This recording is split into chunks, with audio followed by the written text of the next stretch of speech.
Welcome back YouTube, I have Ahmed again from In-Depth Tech Reviews, and finally Android 11 is here. I'm installing it now on my Pixel 4 XL and Pixel 4a. As you see here, the update size is 9.37 megabytes on the Pixel 4 XL because I'm already on the third beta of Android 11. And the size on the Pixel 4a is 1.58 gigabytes because I'm on Android 10. So now let's take a look at the new features that come with Android 11. But before getting started, let's make sure to subscribe and hit the bell icon to get notified every time I post a new video. So let's jump in. So let's start with the Styles and Wallpapers app, and we are still on the old design of Android 10. In one of the betas, we got a new design for the Styles and Wallpapers app, but Google reverted back to the old design. Also, we got a clock tap in one of the betas, but still didn't come back with the final release of Android 11. We still have wallpaper and style. When you go to style, you get pretty much everything exactly the same, but the only new change in the icon shapes, you will get 3 new icon shapes right here. Next, the recent apps screen. And as you see, it got a complete revamp. We no longer have the suggested apps at the bottom. We have the select and the screenshot buttons instead. The select button, when you tap on it, all the other apps in your recent apps screen will disappear, and it will highlight all the text in your application card, so you can quickly tap on it and copy it, share it, or search for it. To exit the selection mode, you can tap on the X button at the bottom of the screen. You still can do your text selection by tapping and holding on any text in your application card, but this option makes it a little bit easier. With one tap, you can select the text you want. The next button is a screenshot. When you tap on a screenshot, it will take a screenshot from the app you are currently on, giving you the share and the edit options. And this is a new animation that we're going to talk about later in this video. And when you access your recent apps screen while in landscape mode, tapping on the application icon will show you the new screenshot button right here, so you can quickly take a screenshot in landscape mode as well. Also, the new recent apps screen changed the way you use your split screen. So for example, when I tap on the application icon, then a split screen, I can choose an app from the recent apps I have currently open. I don't have the suggested apps anymore. And to get access to my apps, I have to swipe up to go to the home screen first, and then swipe up again if I want to access my app drawer, which is not the case with Android 10. So let me show you a quick example here. In Android 10, when you start your split screen, you have more than one option. You can either choose an app from your recent apps, or you choose an app from the suggested apps, or even swipe up to access your app drawer and pick an app from here, which is a lot easier to use. And Google in Android 11 gave the priority to the screenshot and select buttons instead. One more change: when you try to share a photo from your recent apps screen by tapping on share, now you will get a thumbnail of your photo in the share sheet, which is not the case in Android 10. In Android 10, when you do the same thing, tap and hold on the photo and then tap on share, you don't get the same thumbnail. Now let's take a look at the new screenshot animation. As you see here, you will get this new animation that looks similar to the iPhone. You have the share and the edit buttons. You also have a small X at the top right corner to dismiss the notification. You cannot swipe it away. You can only dismiss it using the X at the top right corner. If you want to share it, you can tap on share. It will quickly show you the share sheet. Or you can simply tap on edit to open it in the markup app. In the markup app, there are some visual changes. The first one, the removal of the share and save text buttons. They are now replaced with 2 icons, one for sharing and the other one to delete your screenshot. You also have a new button here called Done. When you tap on Done, it will give you the option to either save the screenshot or simply delete it before closing the app. One more thing worth mentioning here: when you take a screenshot in Android 11, in case you missed this quick animation, you will no longer have quick access to your screenshot from the notifications shade like in Android 10, but in this case you have to open the Photos app and locate your screenshot manually. Next, app suggestions on your home screen. This is a new feature in Android 11 that will suggest apps on your home screen, not only in your app drawer. And as you see here, you will get this screen for the first time explaining to you how it works. The apps will be suggested based on your usage, and they will appear in your hot seats. So as you see here, I activated the feature And now I have all the apps in my hot seat are suggested apps, and I can confirm this from the small ring around the app icon. If you want to pin any of the suggested apps to your hot seat, you can simply tap and hold on the application icon and you will have the pin button right here. So you can tap on it, or in some cases you will get the word pin prediction like this one. And once you tap on the pin prediction, the icon will be a normal icon without a ring around it, and it will be permanent. Also, moving an app from one spot to the other will pin it for you. So when I change the location of the icon, it will be pinned automatically. Also, when you try to organize your home screen icons, as you see here, the suggested apps are now disappearing temporarily, which means these are empty spots that you can use for organizing your apps, and once you release your finger, they will show up again. You can also create a folder by dragging a suggested app on top of a pinned app, like in this case, but you cannot do it the other way around. You cannot create a folder from two suggested apps, because when you drag an app, simply the other suggested apps will disappear, so you will not be able to do that. You have to pin the app first and then put the suggested app on top of it. Also, when you try to drag a suggested app, you will see at the top here either to cancel or don't suggest app. So in this case, this app will no longer be suggested on your home screen. To access your suggested apps settings, simply tap and hold on your home screen, go to home settings, and then you will see a new menu called suggestions. Here you will see two toggles, one for the all apps list and the other one for the home screen. You can turn them on or off.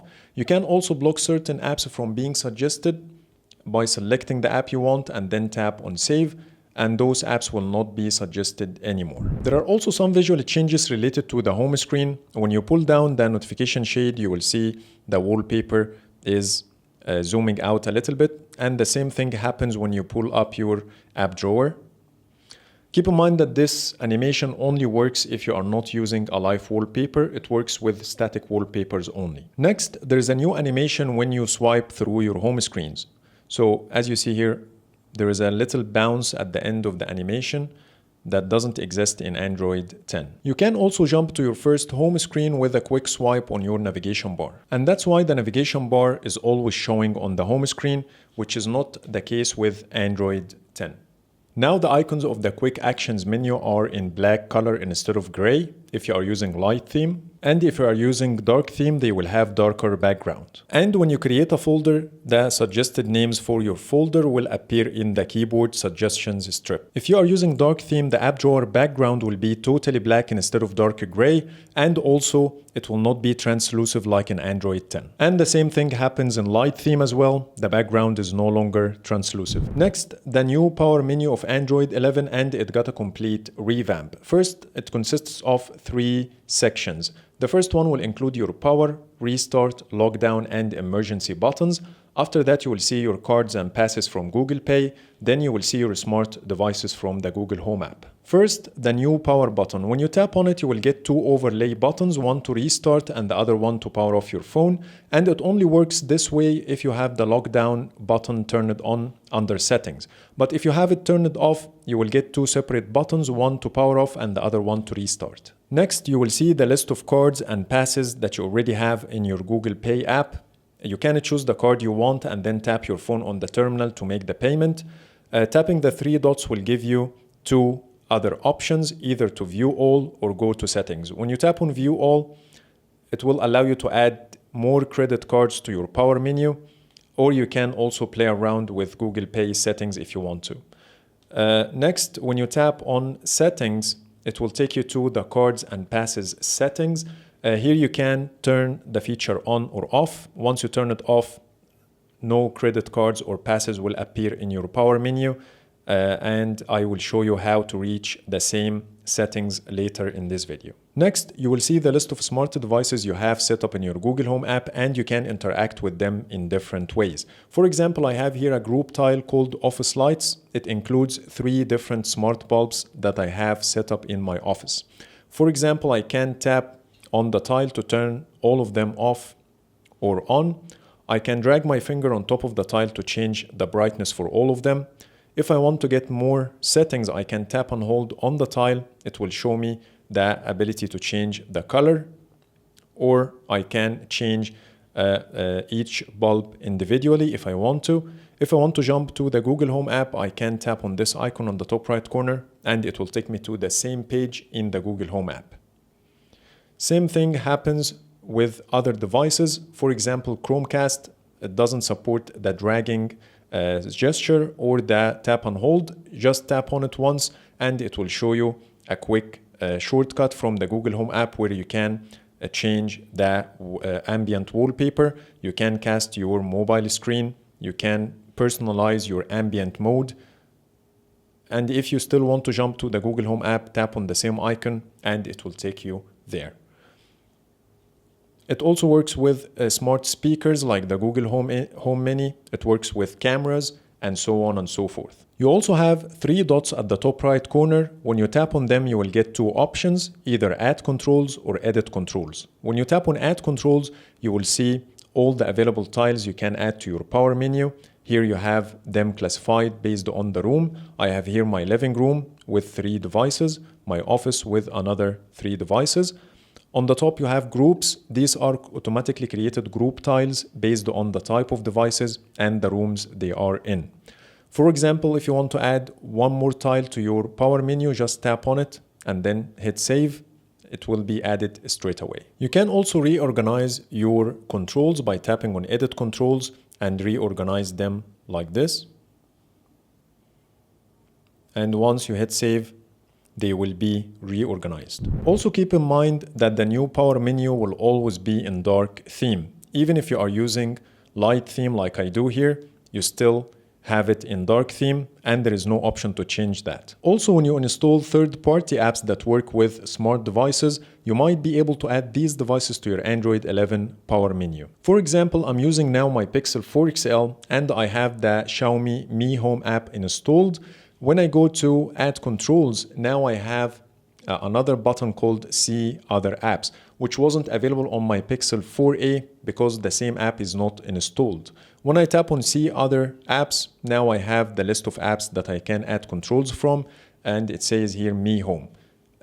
However, when I open it, I still don't have any compatible controls available, but maybe in the future, you will be able to add third-party controls to your Android 11 power menu. To change your power menu settings, simply go to Settings, then scroll down to System, Gestures, and you will see a new menu item called Power Menu. When you tap on it, you will have 3 options. The first one is called Cards and Passes. When you turn it off, your cards and passes will disappear from the power menu. The second option is called Device Controls. When you turn it off as well, they will disappear from the power menu. And in this case, you will only get the 3 buttons at the top and everything else will be blank.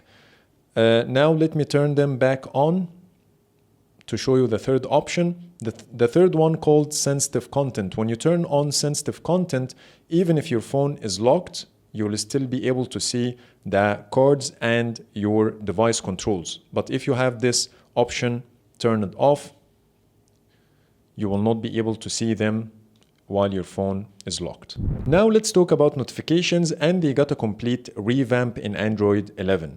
The first change I'm going to show you here is a visual change. When I expand my notifications shade, you will see 3 different sections here, and each one is separated with this empty space, and the name of the section is written in a lot bigger font compared to Android 10. The next visual change is in the expand arrow. It's now a lot bigger than the one we have in Android 10. Now let's talk about the new conversations section.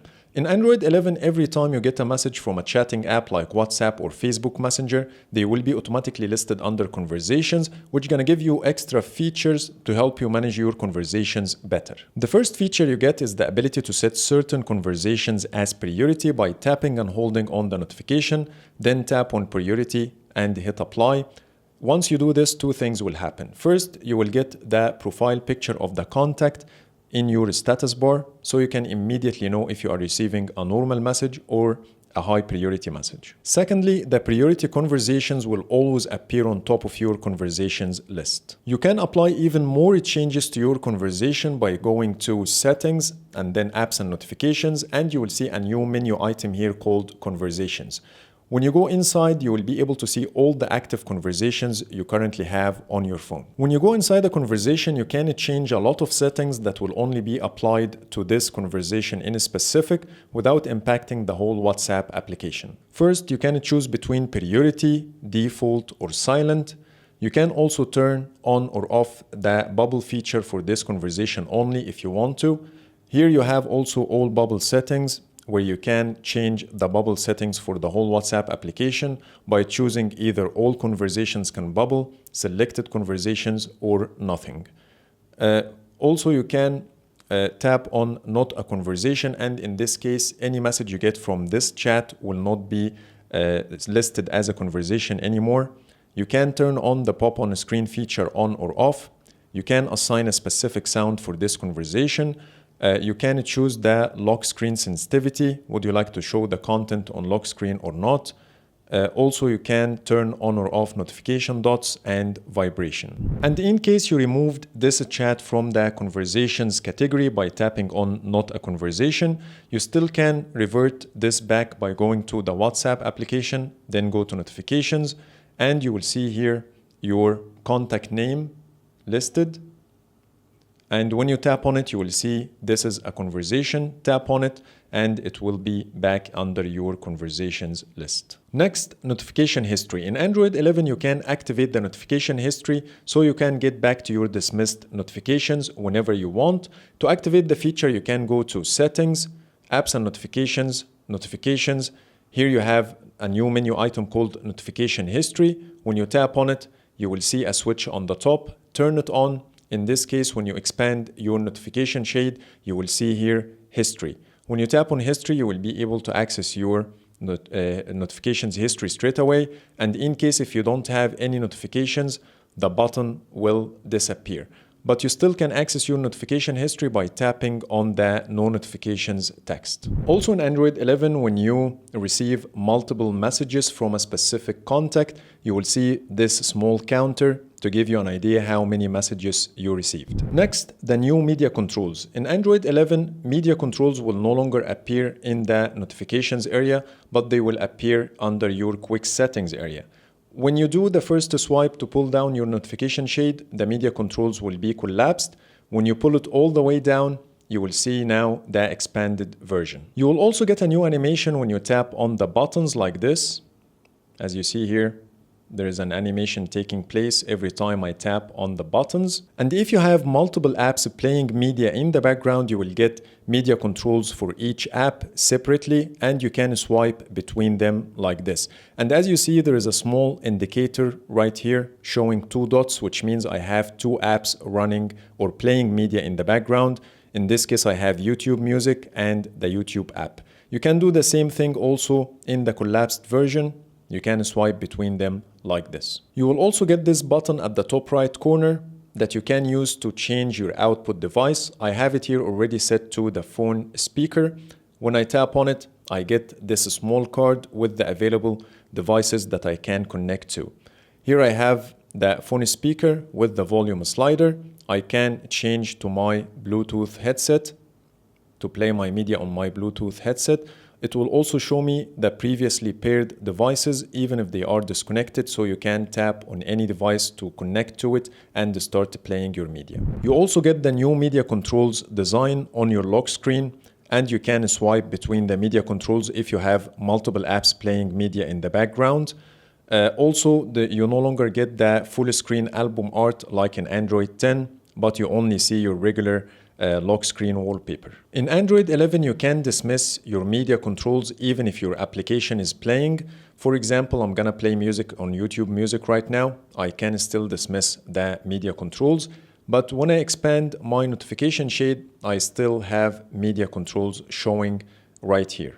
If you want to dismiss the media controls everywhere, just swipe to the left or the right, tap on the settings icon. Here you will see a new option called Hide Player when the media session has ended.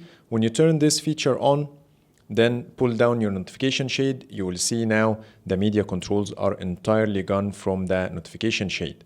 But still, your media is playing in the background, and in this case you have to open the app to stop your media. Next, the picture-in-picture. In Android 11 you can now resize your picture-in-picture window. So I have here a video playing and I can drag my finger on any of the corners to resize the video as you see here. Next, the sound controls. Here I have Android 11 and Android 10. First of all, you see the sound controls on Android 10 is taking a lot more space. It's filling 3/4 of the screen, while here it's filling only half of the screen. Secondly, it's called here sound, while here is called volume. You also get an icon beside each volume slider, while here you have only text. Finally, you have a new option here called play on. It depends on which app you are using. It says here play YouTube music on, and when I tap on it I can change my output device, while here in Android 10 even if I'm playing media it doesn't show me this option in the volume controls card. Next, the screen record feature, and Google finally added the screen record feature in Android natively, so you don't need any third-party apps to record your screen. And I have here the icon on my quick settings. When I tap on it, I will get this screen recording card. It will ask me, would you like to record the audio? Would you like to show touches on the screen?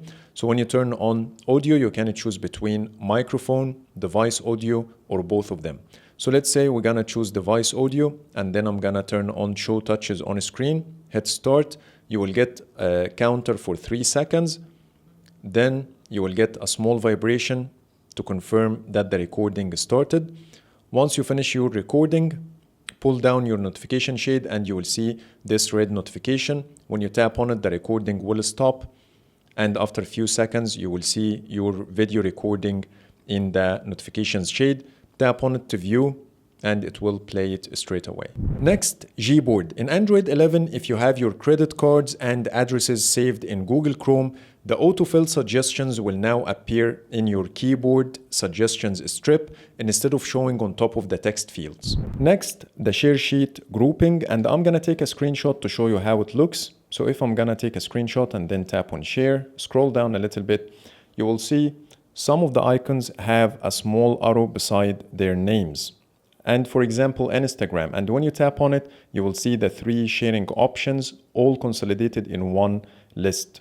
And previously, you will get 3 separate icons for Instagram, and each one will be a different sharing option.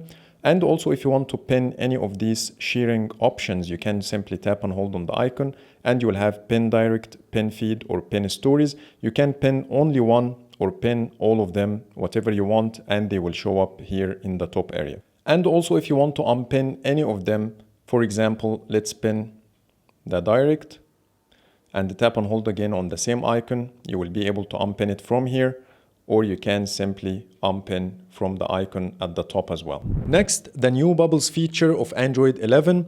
I couldn't manage to get it up and running on any of my devices at the moment, but I can show you how it works from one of my previous videos. Now let's talk about the bubbles and how it works in details. And as you see here, I already have one active conversation, and when I tap on the bubble, I can see the conversation as expected, similar to the Facebook Messenger chat heads, but it has been replaced with the bubbles feature of Android 11. You also get this plus sign right here, and when you tap on the plus sign, you will get also the previously dismissed bubbles that you can retrieve back if you want. So for example, if I'm gonna tap on this one, I can get this bubble back again, and when I go away, now I have 2 bubbles available for me, all right? And if I dismissed it again, it will reappear in the plus sign. Not only this, but when you expand your bubble, as you see here, there is a button here called Manage. And when you tap on Manage, you will get 3 choices here. So let me zoom in to show you this. The first option here is called Dismiss, which is similar to dragging your bubble towards the X at the bottom of the screen, as you see here. So you can tap on Dismiss instead, or you can tap on Don't Bubble This Conversation, and the next time you get a message from this conversation, it will be a normal message without any bubbles. And when you tap on Messenger settings, it will take you to the bubbles settings for the Messenger app, where you can choose all conversations, selected conversations, or nothing can bubble. There are also a lot of changes under settings that I didn't include in this video because the video is very long already and I didn't want to make it longer. So stay tuned for my next video about Android 11. So that's pretty much it for today. I hope you like my video, and if you do, please hit the thumbs up and subscribe for more videos. Thank you for watching.